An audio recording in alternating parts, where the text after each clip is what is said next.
ஆண்டவராகிய இயேசு கிறிஸ்துவின் நாமத்தில் உங்கள் யாவருக்கும் என்னுடைய அன்பான வாழ்த்துக்கள்.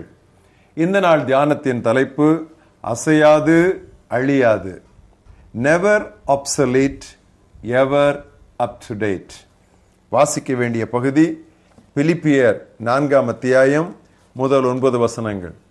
எனக்கு பிரியமும் வாஞ்சையுமான சகோதரரே, எனக்கு சந்தோஷமும் கிரீடமுமானவர்களே, பிரியமானவர்களே, இந்தபடியே கர்த்தருக்குள் நிலைத்திருங்கள்.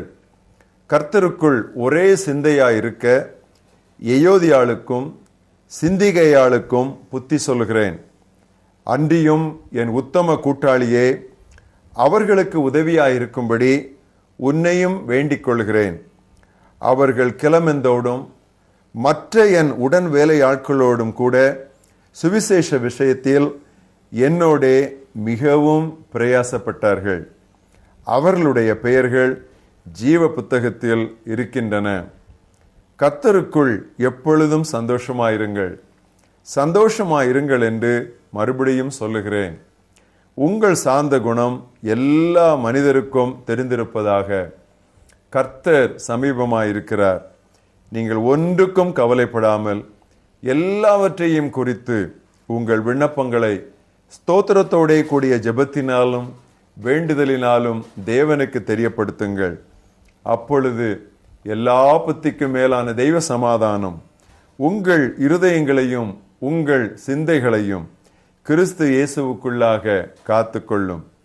கடைசியாக சகோதரரே, உண்மை உள்ளவைகள் எவைகளோ, ஒழுக்கம் உள்ளவைகள் எவைகளோ, நீதி உள்ளவைகள் எவைகளோ, கற்புள்ளவைகள் எவைகளோ, அன்புள்ளவைகள் எவைகளோ, நற்கீர்த்தியுள்ளவைகள் எவைகளோ, புண்ணியம் எதுவோ, புகழ் எதுவோ, அவைகளையே சிந்தித்துக் கொண்டிருங்கள். நீங்கள் என்னிடத்தில் கற்றும் அடைந்தும் கேட்டும் கண்டும் இருக்கிறவைகள் எவைகளோ அவைகளையே செய்யுங்கள். அப்பொழுது சமாதானத்தின் தேவன் உங்களோடு இருப்பார். இன்றைய மனன வசனம் சங்கீதம் 119:54. என் வாழ்க்கை பயணத்தில் உமது விதிமுறைகள் எனக்கு புகழ்பாக்களாய் உள்ளன. Your principles have been the music of my life throughout the years of my pilgrimage. பொல்லாத இறுதி நாட்கள் வந்துவிட்டன. இந்நாட்களில் நாம் திருவசனத்தில் ஊறி இருப்பதே நமக்கு ஒரே பாதுகாப்பு. முடிவு நெருங்க நெருங்க போர் வலுக்கிறது. பிசாசானவன் தனக்கு கொஞ்ச காலம் மட்டும் உண்டென்று அறிந்து மிகுந்த கோபம் கொண்டிருக்கிறான் என்று வெளிப்படுத்தல் 12:12 வாசிக்கிறோம். கிறிஸ்துவின் போர் ஆயுதங்களில் தேவ வசனமாகிய ஆவியின் பட்டயம் ஒன்றே தாக்கும் ஆயுதமாகும். தலைச்சீராவோ, அரைக்கச்சையோ, மார்பகத்திலே போட்டுக்கொண்டுகிற மார்க்க கவசமோ அல்லது பாதரட்சையோ, இவை எல்லாமே தற்காப்புக்குரியவை. ஆனால் எதிரியை தாக்கும் the only weapon of offense in the spiritual armor is the word of God. தேவனுடைய வார்த்தை. தாக்குகிற ஒரே ஆயுதம் தேவ வசனமாகிய ஆவியின் பட்டயம் ஒன்றுதான். கடவுளின் மக்களை அவரது வார்த்தையை சந்தேகிக்க செய்வதே ஆதி முதல் பிசாசின் சதியாகும். தேவன் சொன்னாரோ என்று ஒரு கேள்வியை கிளை எழுப்பிவிட்டான். அங்கே சந்தேகம் பிறந்தது. அறிவு பெருகிய இக்காலத்தில் விஞ்ஞானத்தையும் தொழில்நுட்பத்தையும் கொண்டு கிறிஸ்தவர்களுக்கு வேதத்தின் மீது உள்ள எளிய விசுவாசத்தை அசைக்க பிசாசு முயன்ற வண்ணம் இருக்கிறான். வேதம் பிரதானமாக ஒரு விஞ்ஞான புத்தகம் அல்ல, ஆனால் சரியான விஞ்ஞானம் அதற்கு ஒத்தே இருக்கும். The Bible is not a science book, but it is perfectly scientific. மனித அறிவு அழியும், இறைவார்த்தையோ என்றென்றும் நிலை நிற்கும். இதோ ஒரு திருவசனம். 1 பேதுரு 1ஆம் அத்தியாயம் 24-25 வசனங்கள். மாம்சமெல்லாம் புல்லை போலவும் மனுஷருடைய மகிமையெல்லாம் புல்லின் பூவை போலவும் இருக்கிறது. புல் உலர்ந்தது, அதன் பூவும் உதிர்ந்தது. கர்த்தருடைய வசனமோ என்றென்றைக்கும் நிலைத்திருக்கும். உங்களுக்கு சுவிசேஷமாய் அறிவிக்கப்பட்டு வருகிற வசனம் இதுவே. பிரியமானவர்களே, இந்த நாட்களிலே இளைஞரும் முதியோரும் எப்பொழுது பார்த்தாலும் ஒரே டென்ஷன், மன இறுக்கம் என்கிறார்கள். வாழ்க்கை எளிமையாயிருந்த முற்காலத்தில் இதையெல்லாம் கேள்விப்பட்டது யார்? திருவசனம் மட்டுமே அமைதி, சமாதானம் நமக்கு தரும். ஏனெனில் திருவசனமே உண்மை உள்ளது, திருவசனமே ஒழுக்கம் உள்ளது, திருவசனமே நீதி உள்ளது, கற்புள்ளது, அன்புள்ளது, நற்கீர்த்தி உள்ளது. திருவசனமே புண்ணியமானது, புகழுடையது. நமது மனது அதை சிந்தித்துக் கொண்டே இருக்கும் பொழுது நாம் இப்பொழுது வாசித்தது போல் தேவ சமாதானம் நம்மோடு இருக்கும், சமாதானத்தின் தேவனும் நம்மோடு இருப்பார். The peace of God shall be with us and the God of peace shall be with us also. எப்பொழுது களங்கமற்ற இந்த திருவசனத்தையே நாம் சிந்தித்துக் கொண்டிருக்கும் பொழுது. வாழ்வின் எத்துறையிலும் பிரச்சனைகளும் கவலைகளும் எவ்வளவுதான் அத்துமீறிய வண்ணம் இருந்தாலும், நாளாக ஆக இருள் அதிகரித்துக் கொண்டே இருந்தாலும், பிரியமானவர்களே, நமது நோய்க்கு சங்கீதக்காரன் தருகிற கைமருந்து இதோ.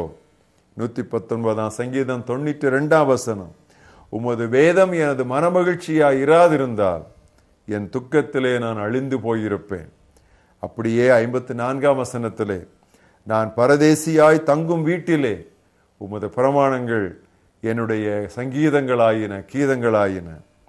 வெள்ளம் வருகிறது, புயல் வீசுகிறது, அசையாதவைகள் நிலைத்திருக்கத்தக்கதாக கடவுள் பூமியையும் வானத்தையும் இன்னும் ஒரு தரம் அசைத்து கொண்டிருக்கிறார். ஆனால் திருவசனமாகிய கற்பாறையில் நாம் நம்முடைய வாழ்வும் ஊழியமும் அடித்தளமிடப்படாவிட்டால் அந்த அழிவை நாம் அளவிடவே முடியாது. எனவேதான் வசனத்திலே வாசிக்கிறோம், எபிரேயர் 12 25 முதல் 27, பேசுகிறவருக்கு நீங்கள் செவி கொடுக்கவும் என்று விலகாதபடி எச்சரிக்கையாயிருங்கள். ஏனெனில் பூமியிலே பேசினவருக்கு செவி கொடுக்க மாட்டோம் என்று விலகினவர்கள் தப்பி போகாமல் இருக்க, பரலோகத்திலிருந்து பேசுகிறவரை நாம் விட்டு விலகினால் எப்படி தப்பி போவோம்? அவருடைய சத்தம் அப்பொழுது பூமியை அசைய பண்ணிற்று. இன்னும் ஒரு தரம் நான் பூமியை மாத்திரமல்ல வானத்தையும் அசைய பண்ணுவேன் என்று இப்பொழுது வாக்கு செய்திருக்கிறார். இன்னும் ஒரு தரம் என்கிற சொல்லானது அசையாதவைகள் நிலைத்திருக்கத்தக்கதாக அசைவுள்ளவைகள் உண்டாக்கப்பட்டவைகள் போல மாறிப்போகும் என்பதை குறிக்கிறது. எனவே ஆண்டவர் தம்முடைய வார்த்தையில் சொல்லப்பட்ட காரியங்களிலே நம்முடைய வாழ்க்கையும் ஊழியத்தையும் நாம் அடித்தளமிட்டுக் கொள்ளுவது ஒன்றே இவற்றிலிருந்து தப்பித்துக் கொள்ள ஒரே வழி. மக்களோ ஆரோக்கியமான உபதேசத்தை விரும்பாது சத்தியத்திற்கு பதிலாக கதைகளை விரும்பும் காலம் வந்துவிட்டது. நாமோ வசனத்தை பயிற்சிவித்துக் கொண்டே, பறைசாற்றிக் கொண்டே, அதிலேயே பரவசப்பட்டு கொண்டே இருக்க வேண்டும். நமது பிரச்சனை என்ன? ஆன்மீக பிரச்சனையா? Is it a spiritual problem? நம்முடைய பிரச்சனை என்ன? அரசியல் பிரச்சனையா? Is it a political problem? நமது பிரச்சனை என்ன? அது சமுதாய பிரச்சனையா? Is it a social problem?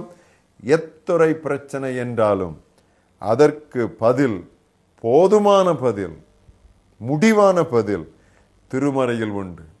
இது ஒருபோதும் பழமையாய் போவதில்லை. மனிதருக்குள் கிறிஸ்து எப்படியோ அப்படியே புத்தகங்களுக்குள் பைபிளும். இறை நூலானது ஒரு புத்தகம் மட்டுமல்ல, அது புத்தகங்களுக்கெல்லாம் இறைவனாம். The Bible among books is what Christ is among men. The Bible not only is the book of God, but it is also the God of books. வேதத்திற்காக ஆண்டவருக்கு ஸ்தோத்திரம். என் வாழ்க்கை பயணத்தில் உமது விதிமுறைகள் எனக்கு புகழ்பாக்களாய் மாறின. எங்கள் மகாபெரிய தேவனே, அசையாத அழியாத உம்முடைய வார்த்தைக்காக நாங்கள் நன்றி சொல்லுகிறோம். எங்களை நம்பி அந்த திருவார்த்தையை எங்கள் கரங்களிலே கொடுத்தீரே, நாங்கள் உமக்கு நன்றி சொல்லுகிறோம். எங்கள் வாழ்க்கையை, எங்களுடைய ஊழியத்தை அசைக்க முடியாத அழியாத இந்த அடித்தளத்தின் மேலே நாங்கள் கெட்டிக்கொண்டு போக கர்த்தர் உதவி செய்ய வேண்டும் என்று நாங்கள் செபிக்கிறோம். கட்டுக்கதைகள், புனைக்கதைகள் மீது எல்லாம் ஒளிந்து போகும். ஆனால் உம்முடைய திருவசனம் மாத்திரம் நிலை நிற்கும். கர்த்தாவே, இந்த திருவசனத்தை நாங்கள் அசட்டு செய்யாதபடி காலையும் மாலையும் இந்த திருவசனத்திலே பிரியமாய் தியானமாய் இருக்க நீர் எங்களுக்கு உதவி தாரும். அப்பொழுது மட்டுமே நாங்கள் நாளொரு மேனியும் பொழுதொரு வண்ணமுமாய் நாங்கள் வளர முடியும். அந்த ஆசீர்வாதத்தை நீர் எங்களுக்கு தாரும்.